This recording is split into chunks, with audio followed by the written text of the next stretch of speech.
தினசரி தலைப்பு செய்திகளை தெரிந்து கொள்ள பிரபாஸ் கதவம் சேனலை சப்ஸ்கிரைப் பண்ணி பெல் ஐகானையும் கிளிக் பண்ணிக்கோங்க. திமுக ஒருங்கிணைப்பு குழுவால் மாவட்டங்களில் மாற்றம் வரும் என பத்திரிகையாளர் கார்த்திகேயன் தெரிவித்துள்ளார். அரியலூரில் ஒரு வயது பெண் குழந்தையின் வாயில் மண்ணை அள்ளி போட்டு பாட்டியே கொலை செய்த சம்பவம் பெரும் சோகத்தை ஏற்படுத்தியுள்ளது. மருமகள் மீதான சந்தேக வெறி குழந்தையை கொல்லும் அளவிற்கு தூண்டியுள்ளது. கோவையில் 15 ஆண்டுகளுக்கு மேலாக வீட்டை விட்டு வெளியே வராமல் தலைமறைவாக வாழ்ந்து வந்த தாய் மகளால் அப்பகுதியில் பெரும் அச்சம் எழுந்துள்ளது. கட்சி சீரமைப்பு அந்த அமைப்பையே சீரமைக்கிறாங்க என பத்திரிகையாளர் கார்த்திகேயன் தெரிவித்துள்ளார். ஆம்ஸ்ட்ராங் கொலை செய்யப்பட்டதில் அவருடன் இருந்தவரையே உளவாளியாக மாற்றிய ரவுடி கும்பல் திட்டமிட்டு படுகொலையை அரங்கேற்றிய திடுக்கிடும் தகவல் வெளியாகியுள்ளது. இந்த சதி திட்டத்தில் 2 லேடி தாத்தாக்கள் இருப்பதாக தகவல் வெளியாகியுள்ளது. 2026ஆம் ஆண்டு சட்டப்பேரவை தேர்தலை எதிர்கொள்ள அமைச்சர் உதயநிதி ஸ்டாலின் உள்ளிட்டோருடன் ஒருங்கிணைப்பு குழுவை திமுக தலைவர் மு.க. ஸ்டாலின் அறிவித்துள்ளார். தமிழ்நாட்டு அரசாங்கம் செயலிழந்து இருப்பதாகவும் இது மக்களுக்கு பெரிய இடி என்றும் தெரிவித்துள்ளனர். நான் உண்மை இருந்தால் வருவேன், எவனுக்கும் பயப்பட மாட்டேன் என மன்சூர் அலிகான் ஆவேசமாக பேசியுள்ளார். விஜய் நடிக்கும் தி கோட் திரைப்படத்தின் 3வது சிங்கிள் அடுத்த மாதம் வெளியாக உள்ளதாக படக்குழு தகவல் தெரிவித்துள்ளது. வரும் 2026 சட்டமன்ற தேர்தலுக்கு தயாராகும் திமுக. தேர்தல் ஒருங்கிணைப்பு குழு அமைக்கப்பட்டது. அதிகாரத்திற்கு எதிராக குரல் கொடுப்பவர்களை ரவுடி என்று சொல்வீர்களா? அப்படி சொன்னால் நாங்கள் ரவுடிகள் தான் என இயக்குனர் ப. ரஞ்சித் தெரிவித்துள்ளார். சென்னை அருகே மணப்பாக்கத்தில் ஆன்லைன் பங்கு வர்த்தக முதலீடு மோசடி செய்த 2 நபர்கள் கைது செய்யப்பட்டுள்ளனர். போராமையில் புலம்பி தவிக்கும் பழனிசாமி என்று மேயர் பிரியா பதிலடி கொடுத்துள்ளார்.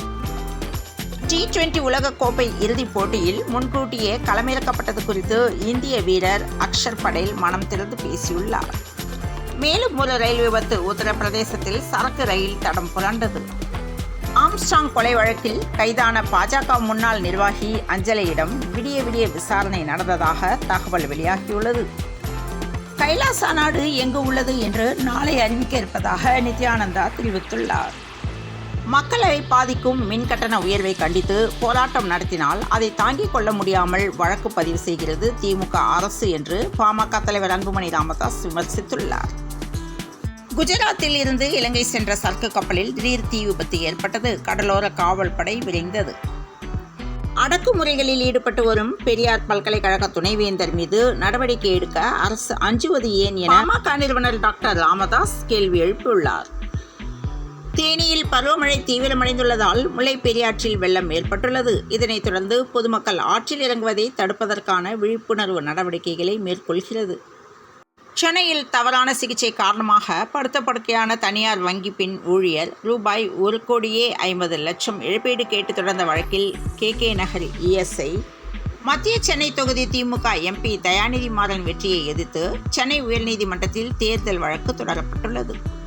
உதயநிதி துணை முதல்வர் ஆவதை வழிமொழிகிறேன் என்று அமைச்சர் சாமிநாதன் தெரிவித்துள்ளார்.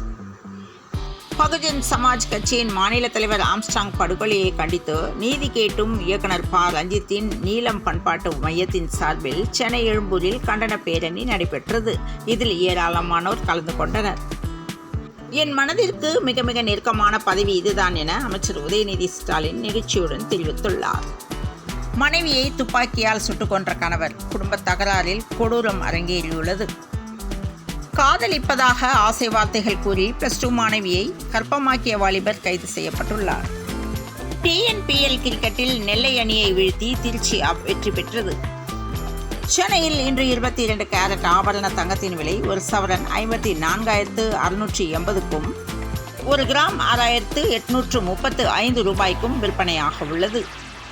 மேற்கு திசை காற்றின் வேக மாறுபாடு காரணமாக தமிழகத்தில் ஓரிரு இடங்களிலும் புதுவை மற்றும் காரைக்கால் பகுதிகளில் இடி மற்றும் மின்னலுடன் கூடிய லேசானது முதல் மிதமான மழை பெய்ய வாய்ப்பு உள்ளதாக சென்னை வானிலை ஆய்வு மையம் தகவல் தெரிவித்துள்ளது. தொடர்ந்து இணைந்திருங்கள் பிரபாஸ் கதவம் செய்திகளுடன். மீண்டும் மற்றொரு செய்தியில் சந்திப்போம். வணக்கம்.